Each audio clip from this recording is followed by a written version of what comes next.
Arkadaşlar merhabalar. Bugün 16 Kasım 2022 Çarşamba, ben Bahattin Çağdaş. Şimdi bu bir saldırı oldu şeyde, biliyorsunuz, İstiklal Caddesi'nde. Daha önce de olmuştu. E, Yine bebek arabası falan şey yaptılar. Bebek arabası üzerinden bir propaganda yapıldı. Daha öncekinde de bebek arabası vardı. Bir de o tarihte bir de Riyad'da bir patlama olmuş. Ee, bin- 1995'te bomba yüklü kamyon. Onu da ekleyeyim. Neyse, o ayrı. Ben şimdi şuna dikkat ediyorum. E, En azından birkaç farklı nokta yakalarsam onlar arasında bir korelasyon, ilişki kurmaya çalışıyorum. Tek noktaya takılı kalmıyorum. E, Şöyle bir hafızamı yokladım. Şu röportajı 12 sene önce yapmıştık Tuncay Güney'le. 24 Ağustos 2010'da yaptık. Şimdi burada bir cümle sarf etmişti Tuncay Güney. İşte o zaman referanduma gidiliyordu. Yine başladı böyle bir terör başladı. Tırnak içinde terör başladı. İşte saldırılar başladı. Allah Allah dedim, ne oluyor acaba? Çünkü biliyorsunuz terörü devletler e, böyle bir, nasıl söyleyelim, adjustment, böyle bir ayar çekmek için şey yaparlar, kullanırlar. Nasıl ki 1980'de sahte terörü artırdılar, anarşiyi artırdılar. Neydi orada amaç? Yani oradaki terörün kullanılması, o aparatın kullanılması neydi? Ee, Darbe yapmaktı. Darbeye zemin hazırlamaktı. Onun için kullandılar terörü. Tamam mı? Hiç acımadan kullandılar. Acımak diye bir şey yok zaten. Kim kullandı? Devlet kullandı. Hangi devlet kullandı? Bu. Türkiye TC kullandı yani. Türkiye Cumhuriyeti, yani Kemalistan kullandı. Tamam mı? Şimdi mesela başka ne olur? Hangi parti e, hükümetteki, iktidardaki parti kazandırılmak mı isteniyor, düşürülmek mi isteniyor, bir tarafa mı çekilmek isteniyor, köşeye mi sıkıştırılmak isteniyor? Bu şekilde de kullanılıyor. Şimdi Tuncay Güney'in burada bir açıklaması var. Onu kısaca vereceğim size. Ben sordum. Ben bekliyorum ki böyle evet işte e, ne zaman hükümet işte seçime gitse falan zor durumda bırakılacak. O yüzden işte PKK'ydı, şuydu buydu, bir takım terör eylemleri oluyor diyecek dedim. Fakat dedi ki bu işin merkezi Ankara dedi. Bakın, 12 sene önce. Ankara dedi. Ankara'ya soracaksın dedi. Tuhafıma gitti yani, beklemediğim bir şey. Ya biliyorsunuz Tuncay Güney, e, yani kişinin ne söylediğine bakacaksınız. Yani işte Tuncay'da Ahmetli falan, onu fazla da şey yapmayın ama Tuncay Güney bu konuları bilen birisi. E, Ondan sonra şaşırdım. E, Ankara'ya bakacaksınız. Ankara'dan kaynaklanıyor. Ankara'da işbirlikçiler falan var deyince şey yapamadım. Sonra ne yapıyoruz? Bu noktayı alıyoruz. Geliyoruz şeye, Ahmet Davutoğlu. 2015 seçimlerinde biliyorsunuz AKP şey oldu. Yani kaybeder gibi oldu. Tekrardan bir seçime gidilecek Kasım'a kadar. O arada o sahte terör artırıldı, farkındaysanız. Yani burada Tuncay Güney şeyi de söylüyor. PKK karlı bir devlet şirketidir diyor. Ayrıca PKK ve diğer terör şeyleri, örgütleri devletlerin e, gayrimeşru çocuklarıdır da diyor. E, Şimdi bir saniye.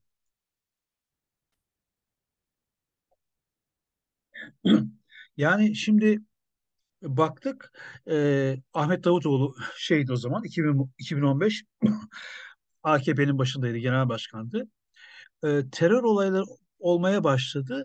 Adam böyle gayet rahat bir şekilde sordular, işte e, gazeteci sordu. Dedi ki pardon, bu terör olaylarından sonra dedi oyumuz artmaya başladı. 4 puan dedi, artmaya başladı. Bakın. Gördünüz mü? Yani buradaki tırnak içindeki terör, devlet terörü oy artırmak için kullanılıyor. Tabii o zaman şikayet etmedi. 2015. Sonra ne oldu? 2019'a geldik. Davutoğlu itiraf etti. Ona da bakacağız şimdi. Ne dedi? Dedi ki beni konuşturmayın dedi. Terörün nasıl kullanıldığını anlatırım dedi. Şimdi onunla yani 2010'da Tuncay Güney'le bunu konuşuyorum. Ankara'ya bak diyor terör için. Sonra aradan 5 sene geçiyor. Dediği çıkıyor. Terörle oy oy oran ne derler? Oy oranıyla oynama yapılıyor ve 9 sene sonra 2019'da Ahmet Davutoğlu yani eski bir başbakan itiraf ediyor. Terörle nasıl oynandığını tırnak içinde devlet terörüyle nasıl böyle dizayn tasarlandığını işte seçimlerin falan söyledi. Şimdi bir şey daha ekleyeyim. Son bir Mersin'de salakça bir saldırı oldu biliyorsunuz.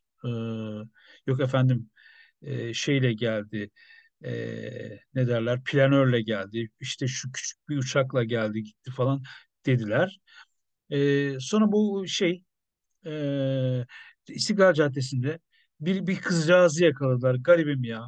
Olayla alakası var mı yok mu? İşte en son şeyde e, sağduyulu vicdanlı bakkal da söyledi. Ya bu kadıncağız, bu kızcağız bir senedir burada dedi. Bir senedir burada. Ne demek? Böyle bir sürü saçmalıklar yapmaya başladı. Süleyman Soylu bunu Süleyman Soylu'ya bunu yapıyorlar mı? Tuzak olarak mı düşürüyorlar? Farkında mı? Değil mi? Mesela o Mersin saldırısında Amerika dedi ki getir dedi madem öyle beni suçluyorsun. Getir silahın dedi e, seri numarasını getir dedi. Cevap yok. Bunda da tutmuş yine Amerika'ya posta koyuyor. Yani koysun güzel. Gerçekten koysa güzel de yani bu çok tuhaf oluyor. İşte New York tişörtüyle falan. Komik oluyor arkadaşlar ya. Yani tamam ölenlere hiç saygısızlık etmek istemiyorum. E, Ama işte arada böyle harcıyorlar insanları. Ne dedi? Amerika'nın taziyesini kabul etmiyorum dedi. Dur bakalım bir dakika kim yaptı etti dedi. Ne yapıyorsun sen ya? Niye bu saçmalığı anlamıştı değilim ha. Ya bu kadar bir insan salak olamaz ya. Bu kadar salaklıklar yapamaz. Yani devlet terörünün bile tövbe tövbe bir ciddiyeti vardır değil mi? Yani neyse şimdi bir şey yapalım. Şurayı bir dinleteyim ben size. Bunun tek parça olarak bunun ne derler videonun arkasına korum. İsterseniz izlersiniz, izlemişsinizdir de. Oraya bir bakalım. Dönelim şöyle 12 sene önceye. Bir bakalım. Sevgili izleyenler, ben Bahattin Çağdaş. Bugün Ergonokon'un kara kutusu Tuncay Güney ile son gündemle ilgili gelişmeleri konuşacağız. O günü tarih atmamıştık. Uzun bir aradan sonra röportajlara başlamıştım. Buradan şimdiden atalım. 24 Ağustos 2010. Londra, Kanada hattı üzerinden. Şimdi Tuncay'a dönüyorum. Hoş geldin Tuncay. Teşekkürler. Nasılsın? Sağ olasın. Sen nasılsın? Sağ olun. Uzun süredir sessiz kaldın Tuncay. Bir nevi sessizliğini bozmuş oluyorsun. Bazen sessiz protesto da eylem hareketi de güzel bir şey. Anladım. Peki. Herhalde bazıları sessizlikten de korkuyorlar. Bravo. Peki. Şimdi Tuncay, gündemle ilgili şunla başlamak istiyorum. Son referandum kararı alındıktan sonra e, Türkiye'de terör olayları artmaya başladı. Görüyorsunuz değil mi arkadaşlar? Ya referandumda şey yapıyorlar, dizayn olarak kullanıyorlar. İşte referanduma gittiğinde oyunu şey yapıyorlar, artırıyorlar. Ya seçimlere gittiğinde öyle oynama yapıyorlar. 15 Temmuz'da da bu minvalde düşünebilirsiniz. Orada da bir ayarlama yapıldı galiba. Evet. Güneydoğu olsun, diğer yöreler olsun, Karadeniz vesaire. Bu tür yapılanmaları az çok tecrübesi olan birisi olarak neye yoruyorsun, nasıl değerlendiriyorsun? Birincisi Türkiye'de Ben terör olduğuna, ciddi manada yıllardır terör olduğuna inanmıyorum. Türkiye'deki terör Duydunuz mu arkadaşlar? Bakın Türkiye'de yani babası da istihbaratçı Tuncay'ın. Türkiye'de terör olduğuna inanmıyorum dedi. Bitti. Tuhafınıza gelebilir. Gidebilir. Olsa bile dedi suni bir terör dedi yani. Suni, yapmacık yani yapmay, hazırlanmış, tezgahlanmış bir terörden bahsediyor. Sünni bir terör ve Yapay yani. Ankara merkezli bir terör olduğuna inanıyorum. Duydunuz mu? Ankara merkezli bir terör olduğuna inanıyorum dedi. Bakın ben tuhafıma gitti. Ne demek Ankara merkezli? Terörün baronları Ankara'da mı acaba? Terörün baronları Ankara'da mı? Eğer bugünlerde eğer Bu baronlar, terör baronları İçişleri Bakanı'nın da mı üzerinde? O da içinde mi, dışında mı? ve saldırılar arttı ise bunun sorumlusu Ankara'daki işbirlikçileri Of, terör arttıysa bunun sorumlusu Ankara'daki işbirlikçileri diyor arkadaşlar. ve sermayedarlarıdır. Sermayedarları diyor. Bir de sermayedarları var. Ankara'da.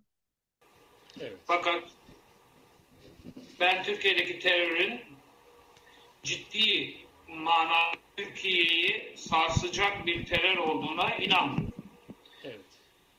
Referanduma ve demokrasiye karşı ve hükümeti başarısız gösterebilmek için merkezi bir yerden basılmış bir hareket ve Hükümeti de başarısız gösterebilir ve hükümeti de güçlendirebilir. Yani tersine de işleyebilir. İşte Ahmet Davutoğlu'nun dediği gibi yani istediği gibi kullanabiliyorlar.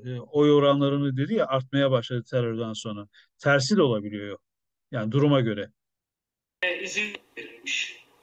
Evet. Ve her şey çok yüzeysel görünüyor. Yani terör olaylarında hiç Gördünüz mü? Bak yüzeysel görünüyor. Hemen o yüzeysel görünmeyi düşünün. İstiklal Caddesi'ni düşünün. İstiklal Caddesi'ndeki patlamayı düşünün. Ne kadar yüzeysel değil mi? Kızcağızın haberi bile yok getirdikleri kızcağızın. bir derin ya da yeraltı ya da underground herhangi bir saldırı yok. Tam tersi çok yüzeysel. Her şey çok daha belirgin.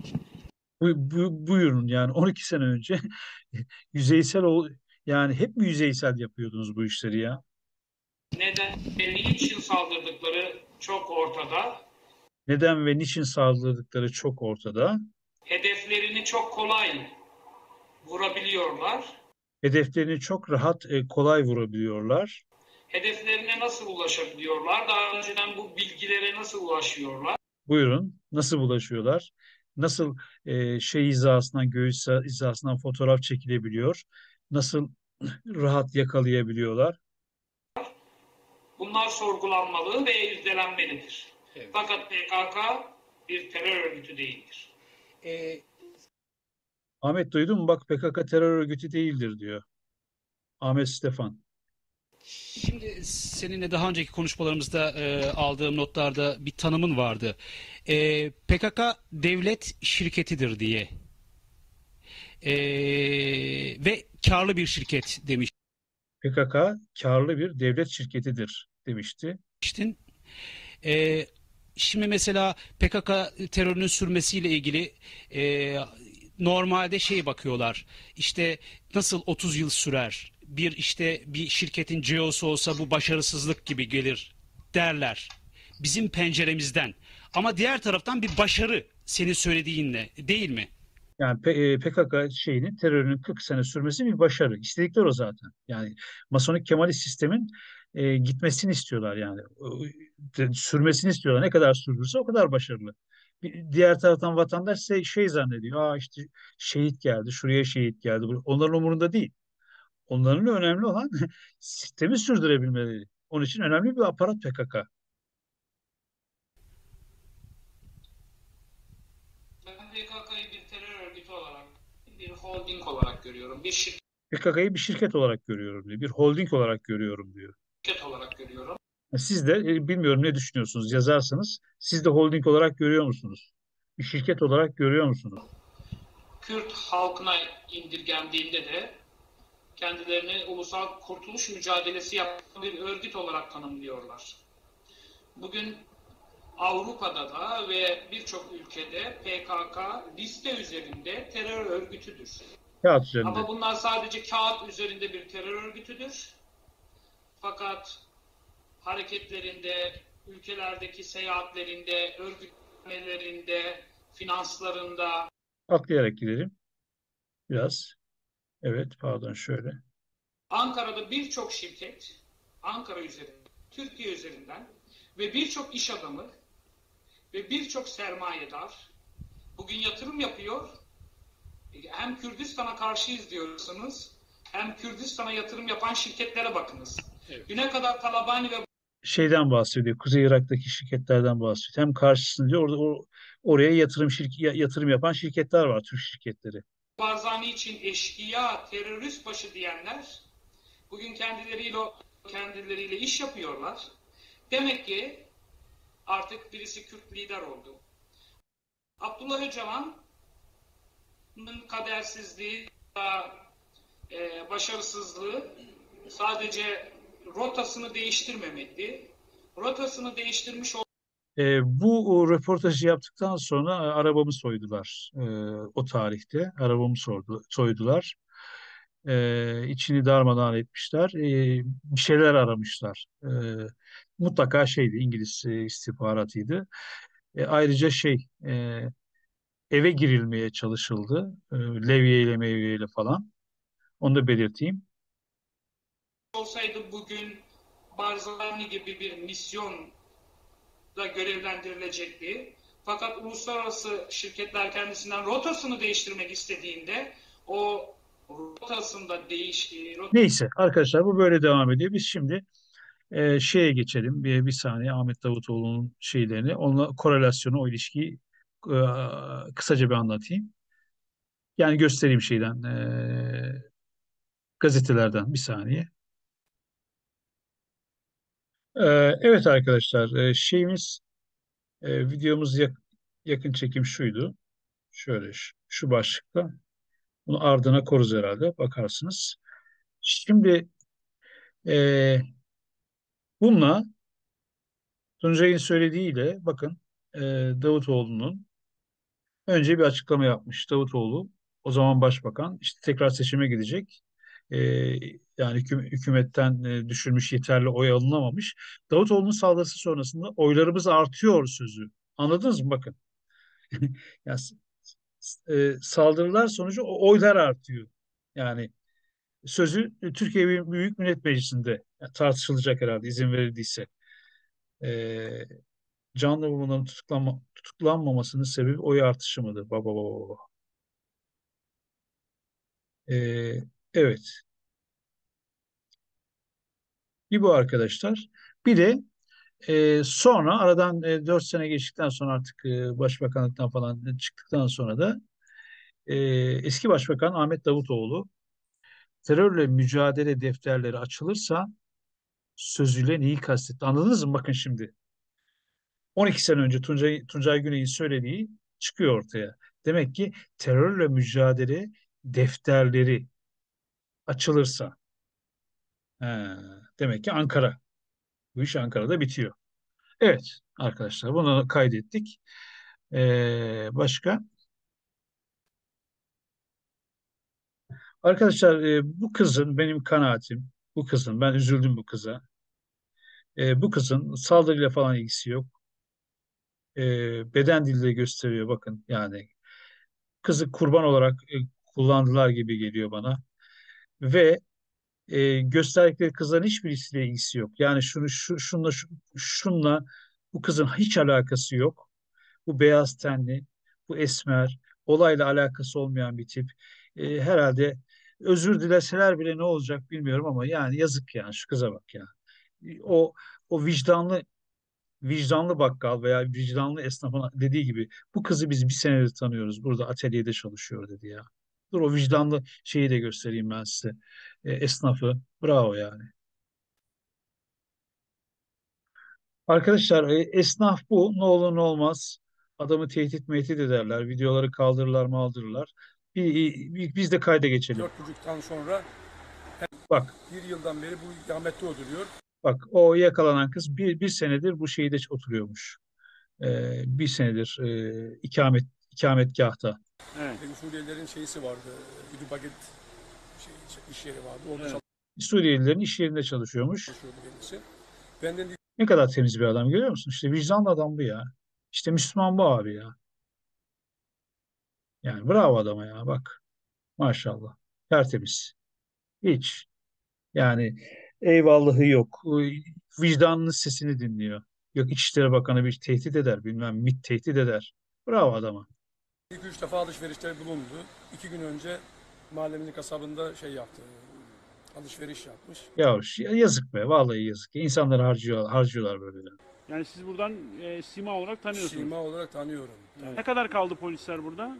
Burada hemen hemen olay 4,5'tan sonra hemen hemen buraya bir saat sonra intikal ettiler.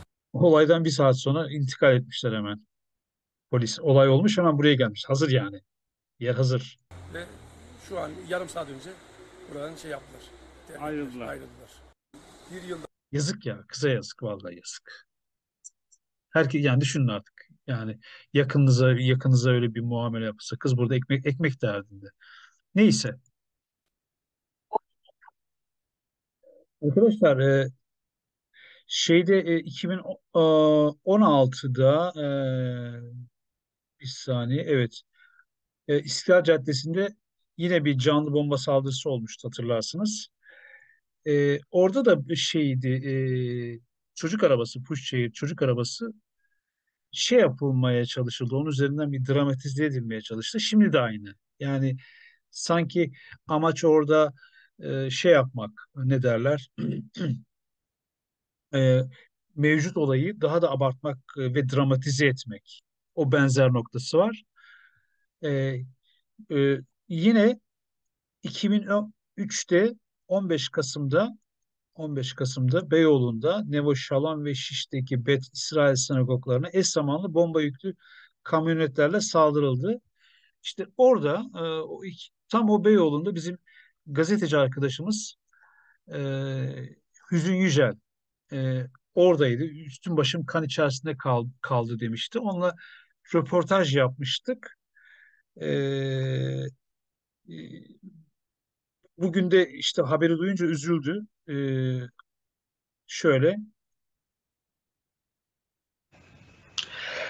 Evet sevgili seyirciler, bugün 5 Ekim 2020 Pazartesi. Ben Bahattin Çağdaş. 5 Ekim 2020'de yapmışız bunu 2 sene önce. İşte Hüzün o 2003'teki patlamada tam da oradaymış. O zaman televizyonda çalışıyordu, Flash TV'de çalışıyordu. Oraya giderken üstüm başım hala şeyindeydi, etkisindeydi. Burada bu videoda, bu röportajda da anlatıyor. Misafirim bir meslektaşım Hüzün Yücel. Evet Hüzün Yücel. Peki isterseniz bakar izlersiniz. Arkadaşlar 16 Kasım 2022 e, Çarşamba ben Bahattin Çağdaş. Hem bu olaylar arasındaki korelasyonu kurayım dedim, ilişkiyi kurayım dedim. Hem de birkaç takipçimiz rica etti. Abi bu konuyu bir analiz eder misin diye. Hem de şey yaptım yani ihtiyaç da hissettim. Ben de ihtiyaç hissettim. Peki kolay gelsin.